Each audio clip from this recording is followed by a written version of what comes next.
Good afternoon, dear students. I hope that you all are fit and fine. You all should stay at your home to keep yourself healthy. As we have taken the responsibility to enrich the society with the knowledge, whatever we are having our responsibility, we will fill it. You all should stay at your home and keep on your studying. Today, I am going to start the chapter number 6 from English literature, and the chapter is poem The Highwayman, and this poem was gifted by Alfred Noyes. Before starting this poem, I would like to brief about this poet. Alfred, he was born on 16 September 1880, Wolverhampton in England, and he died in 25th June 1958 at the age of 77. He completed his education from Exeter College, Oxford. So many notable works he has written: The Highwayman, The Barrel Organ, and so many more. The Highwayman was one of the best poem whatever he has written, and he received so many awards like D.Litt from Yale University in 1913, CBE in 1918. He married to Garnet Daniels in 1907 up to 1926. It means that in 1907 he married to Garnet, and in 1926 he divorced. Later on, he married Mary Angelina Mine in 1927, and she died at the in 1958. He had three children: Hugh, Veronica, and Margaret. So this was the brief description about this poet. So a little we should move ahead. Here you can say about the poet and poem. The Highwayman was first published in August of 1906 in Blackwood's magazine. It was included the following year in 40's Singing Seaman and other poems. Since its publication, it has been continuously popular with the public. The poem is set in 18th century England but was written when Noyes was 24. He was in backshot health, living in a cottage at the time. Backshot health means in poor condition, poor health. In this poem, Noyes explores theme of love, love lost, and death. The action focuses on the lives and deaths of the two main characters, a highwayman or robber and his lover, the daughter of the landlord, Bess. These two live for and die for one another, live for and die for one another. They are reunited in death and continue the habits and practices of their life. As this poem belonged to the Romanticism, it is said that true lovers never separate. If they are alive, they will live together. If they don't, they will live together in heaven. If the human beings are not ready to make them live together, then God is there who will arrange everything. So move ahead. Here you can see the summary of the Highwayman. The Highwayman by Alfred Noyes is a Gothic narrative of tells of the story of the highwayman, the red coats who wanted to capture him and his lover. Red coat persons matlab means soldiers of the king. The poem details the love affair going on between the highwayman and the landlord's daughter Bess. Their love is pure and strong. He rides into the inn in the middle of the night to tell her that he is going robbing and will come back the next day no matter what. Unfortunately for both of them, in the meantime, soldiers come and set a trap for him. Bess is able to escape from where they tied her up, and in an act of desperation, she kills herself as he rides up the road. The shot warns him that something is wrong, and he runs. But when he finds out what has happened, he returns, is shot dead, and then reunited with Bess in the afterlife. Here in the third para, you have seen that it is mentioned over there that highwayman, the person who was loving Bess, landlord's daughter, when he was coming to meet her, her father's soldiers, they already captured her and gagged her. so that she can not make any sort of the noise. But what she has done, she thought that if she will not do anything, then her beloved can be die. So what she has done, she has done so many efforts to make herself free, but she couldn't. So at the last she found that her hand was able to reach at the trigger of the gun. So what she has done, at last the trigger was hers. It means she killed herself, and with the noise of that shot, the highwayman understood that something is wrong there. So he tried to move from there. Now come to the next. Here you can see the structure of the highwayman and poetic techniques in the highwayman. Means what is the structure is there, how the poem is written, and what sort of the poetic devices we have used over here. Here you can see the structure of the highwayman. The Highwayman by Alfred Noyes is a three-part poem that is divided into one set of 6 stanzas, another of 9, and a final concluding 2 stanza section. The stanzas are all 6 lines long, known as C sets. The C sets follow a simple rhyme scheme of AA, BC, CB, changing and end sounds from stanza to stanza as the poet saw fit. Here, now see which poetic devices are used here. Noyes makes use of several poetic techniques in The Highwayman. These include but are not limited to alliteration, metaphor, and enjambment. The first alliteration occurs when words are used in succession or at least appear close together and begin with the same sound. A metaphor is a comparison between two unlike things that does not use like or as is also present in the text. When using this technique, a poet is saying that one thing is another thing, they are not just similar. Now coming to the part, as I told you, this poem is divided into two parts. In part 1 you can see 6 stanzas are there, and in part 2 9 stanzas are there. So stanza wise I have explained each and everything. So coming to the first stanza,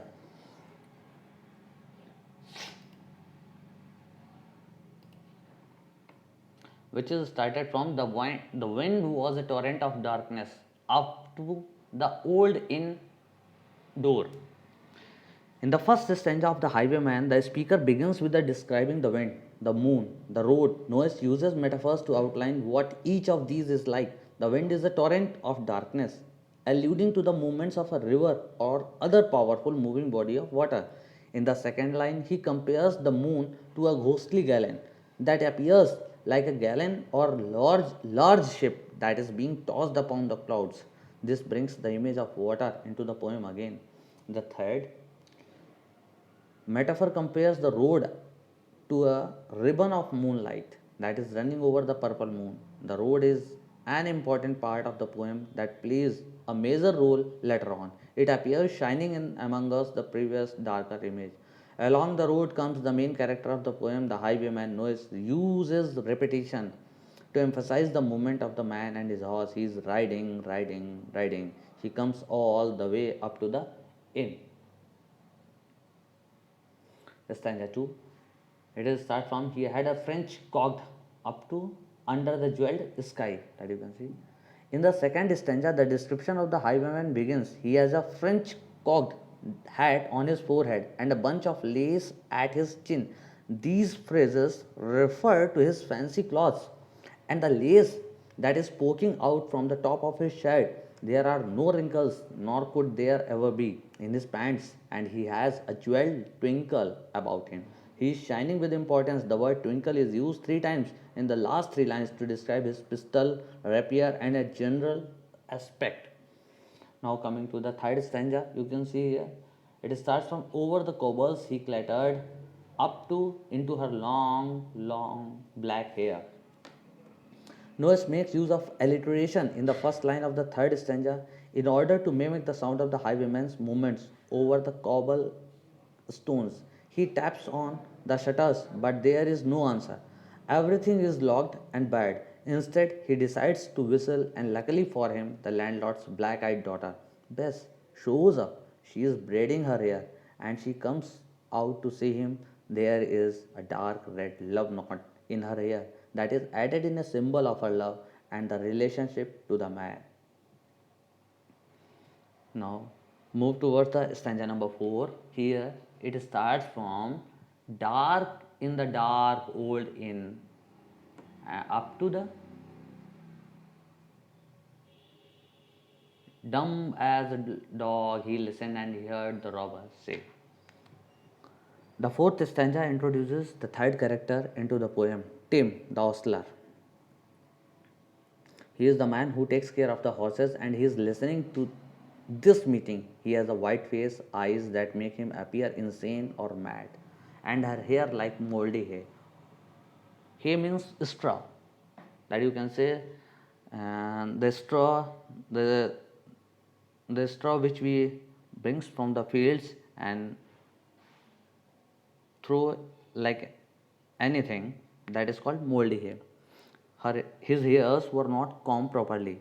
That's why it is said that moldy hair. This is just one example of powerful imagery that Noyes makes use of throughout this poem. He liked the highwayman, loves the daughter of the landlord. He listened eavesdropping on what the two talk about. There is a great contrast drawn between the lovely daughter, the fancy and confident highwayman, and Tim.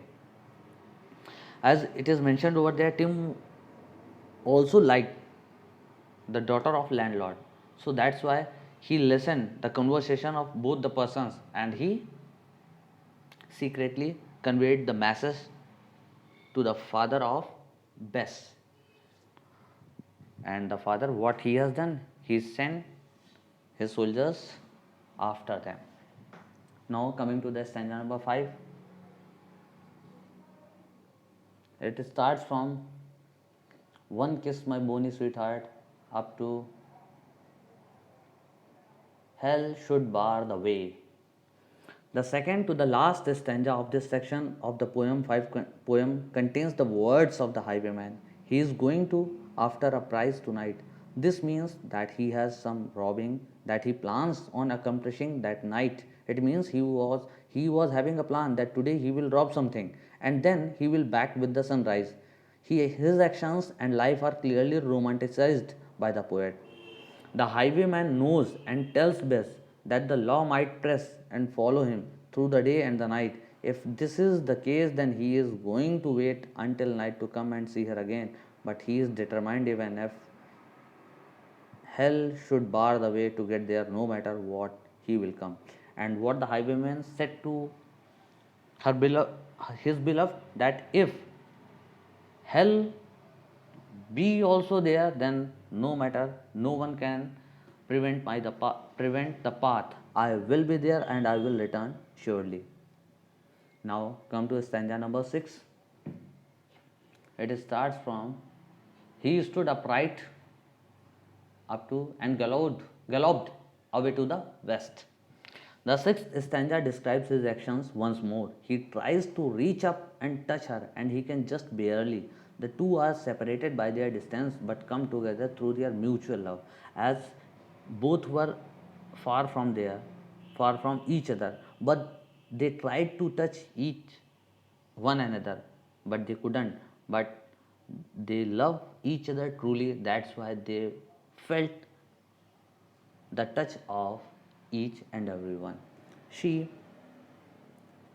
lets down her hair and he blushes at the scent of her. He kisses her hair in the darkness of the night. The word moonlight is used 3 lines in this stanza, emphasizes light but also darkness. Here in this line that you can see, she lets down her hair and he blushes at the scent of her hair.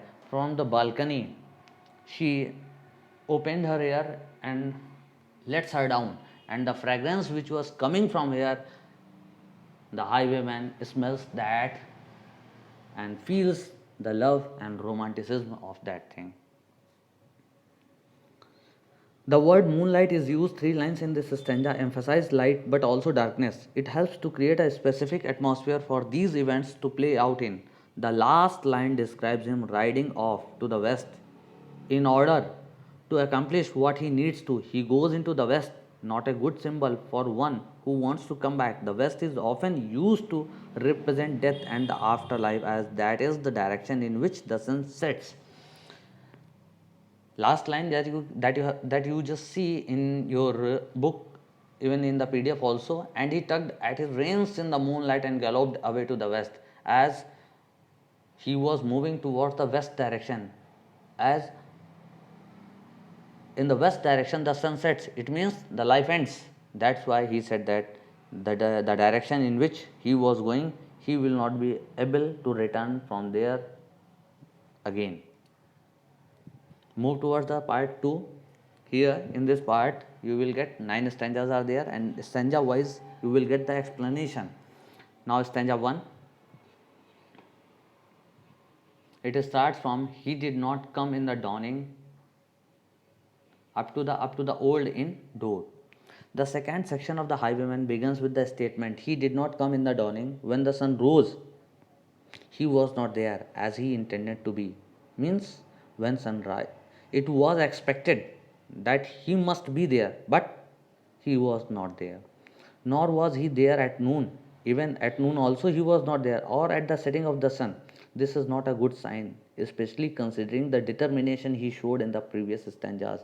Earlier he promised, in the earlier stanzas, whatever 6 stanzas we have read earlier, in that you found that whenever he promised, he fulfilled his promise. But now, here you can see he was not able to be there. The speaker notices that rather than the highwayman come up the road, he sees a red coat troop marching. They resemble a gypsy's ribbon of red coming across the moor. Moor means deserted place. They are King George men and come right up to the old inn door.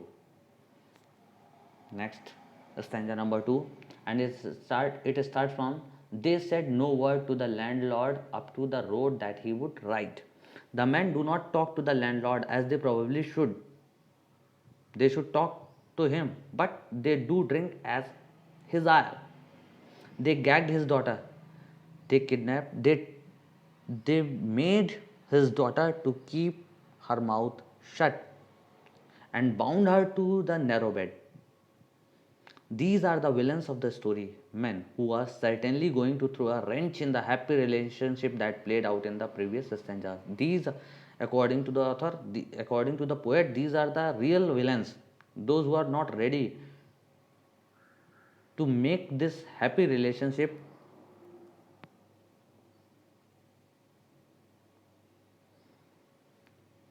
The men are setting up an ambush waiting for the highwayman to return. All the men means king's persons, all the soldiers, they were waiting for him, highwayman. There is hell at every window, meaning that from any the highwayman could be shot and killed. Means hell at every window means on the window whatever were there, everywhere soldiers were there, they were having the guns. As they will see the highwayman, they will shot him. Terribly fearing, Bess can see out a window the exact spot her lover will return.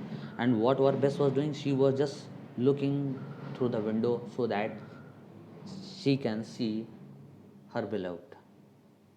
Stanza number 3, it starts from, they had bound her up at attention up to the though hell should bar the way. The men snigger and joke as they do their job. They are pleased with themselves and cruel taunt the young woman. They are pleased means they were happy, and they were cruel taunt. They were just commenting on that girl. Best mind is on her doomed man, and Bess was not giving attention on those comments. Even she was thinking about man. About the man means she was thinking about highwayman, who she recalls saying, watch for me by moonlight. She knows that he could come at any moment.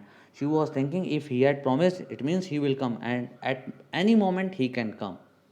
So, move towards the stanza number 4. It starts from, she twisted her hands behind her up to the trigger at least was hers. Stanza number 4. In the fourth stanza, the narrator describes how Bess tries to twist her hands as they made her to sit on the chair and tied her hands at the back. She tried to remove the rope which was tied in her wrist. But no, she was not able to remove that rope. So what she has done, what she could do, well, Bess tries to twist her hands out of the ropes. She struggles, but she does not get free. Or rather than escape from the room, she decides she is going to reach for a gun. The trigger at least was hers. The last line declares everything. The trigger at least was hers. Very beautifully, the poet has described this thing. The trigger at least was hers. It means she, at last, she found that the gun was in her hand and she shot herself. Here you can say that why she shot herself. She can, because she was not able to save her beloved. So when she shot herself, the noise of the shot made her beloved alarm, so that he will think that the situation is not good, the situation is not favorable, so he will flee from there. Now move to stanza number 5. It starts from the tip of one finger up to in the moonlight to her love's refrain. Bess gets up, has the gun, and has it pressed to her breast. She moves as quietly as possible, trying to keep the men from hearing her. She would not strive again. The third line says, Noyes repeats the word moonlight 3 times again in this stanza. There is also a good example alliteration with the repetition of words beginning with B. There is a focus in the last line on the beating of the Bess hearts and the blood in her veins. Move to stanza number 6. It starts from plot, plot, plot, and up to where? Tot, tot in the echoing night. The tension is building in these lines as the poem reaches its climax. Still, it is unclear.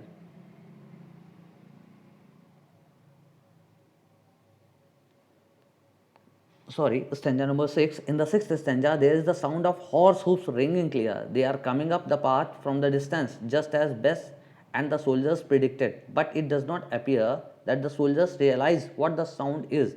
The highwayman is riding up the road again, just as he did in the first stanza. There is again an emphasis on the word riding. Finally, the redcoats realize what was happening. Bess is prepared to put into action her plan. As the sound was coming, the horse hooves, earlier the soldiers couldn't understand what the things are going on, but at last, when they listened the shot of the fire, they understood actually what has happened. Now move to stanza number 7.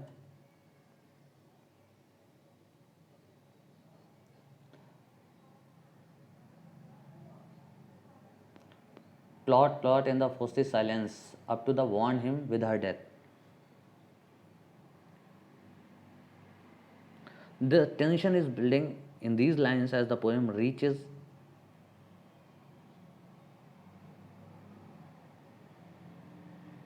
its climax.